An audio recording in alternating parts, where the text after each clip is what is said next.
আপনি এভাবে থ্রেট দিচ্ছেন কেন ভাই? ফ্যামিলি নিয়ে কি করবেন? আমার ফ্যামিলিতে পোড়ায় মারবেন? হ্যাঁ পুরে ম্যাডাম রাঙ্গাই ম্যাডাম আপনার পরিচয় কি? আপনার পরিচয়টা দেন। পরিবার ধ্বংস হইতে পরিচয় জানবি। আমার ফোনে অসংখ্য কল আসতে থাকে, বেশিরভাগই বিদেশি নম্বর, দেশি অনেকগুলো নম্বর থেকেও আমার ফোনে কল আসে এবং শুরুতে আমি 2-1টা কল ধরি, পরবর্তীতে বুঝতে পারি প্রায় প্রত্যেকটাই ডেথ থ্রেট দেওয়া হচ্ছে। প্রত্যেকটা কলের মাঝেই আমার ফ্যামিলিকে এবং এখানে অভ্যুত্থানের যারা নেতৃবৃন্দ আছে তাদেরকে থ্রেট করা হচ্ছে, তাদেরকে হত্যার হুমকি দেওয়া হচ্ছে। আমি আপনাদেরকে একটা ভিডিওই দেখাতে চাই, যে ভিডিওর মাধ্যমে আমার মনে হয় যে ব্যাপারটা আসলে পরিষ্কার হবে। আপনি যে এই যে ফ্যামিলিকে পুড়িয়ে মারার থ্রেটটা দিলেন, আপনি এখানে পরিচয় দেন। আপনি কে? অপেক্ষা করা জায়গার বাচ্চা বুঝছো, মকসুদে মানুষ মারো না। আপনার পরিচয় দেন প্লিজ, আপনার পরিচয় দিন।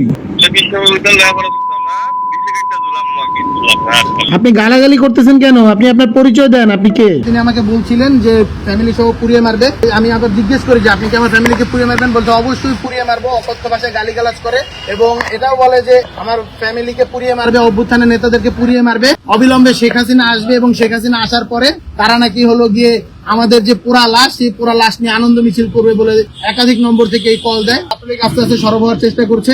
ছাত্রলীগের আলামিন সহ অসংখ্য মানুষের ফেসবুকে আপনারা দেখতে পেয়েছেন, উত্তরা এবং ধানমন্ডি এলাকা সহ তারা ইফতার মুখ প্রোগ্রাম করছে, সংগঠিত হওয়ার চেষ্টা করছে এবং আমরা সন্দেহ করছি যে তারা বাংলাদেশে আবারও একটি জঙ্গি কায়দায় নাশকতা সৃষ্টির জন্যই তাদের এই প্ল্যানিং, তাদের এই প্রোগ্রাম এবং তাদের এই আবারও সংগঠিত হওয়া। আমরা মনে করি যে অবিলম্বে ছাত্রলীগের যে সন্ত্রাসীরা রয়েছে তাদেরকে অ্যারেস্ট করতে হবে, যুবলীগের সন্ত্রাসীদের অ্যারেস্ট করতে হবে, আওয়ামী লীগের সন্ত্রাসীদেরকে অ্যারেস্ট করতে হবে। এত বড় একটি গণহত্যার পর আওয়ামী লীগের আবারও বাংলাদেশে আসলে রাজনীতিতে তো দূর, বাংলাদেশে তাদের ফেরার সুযোগ নেই। বাংলাদেশে তাদের থাকার একমাত্র প্রক্রিয়া রয়েছে, সেটা হলো বিচারিক প্রক্রিয়ার মাধ্যমে তাদের জেলে যেতে হবে, তাদের আদালত যে রায় দিবে, যদি ফাঁসি দেয় ফাঁসি কার্যকর করতে হবে।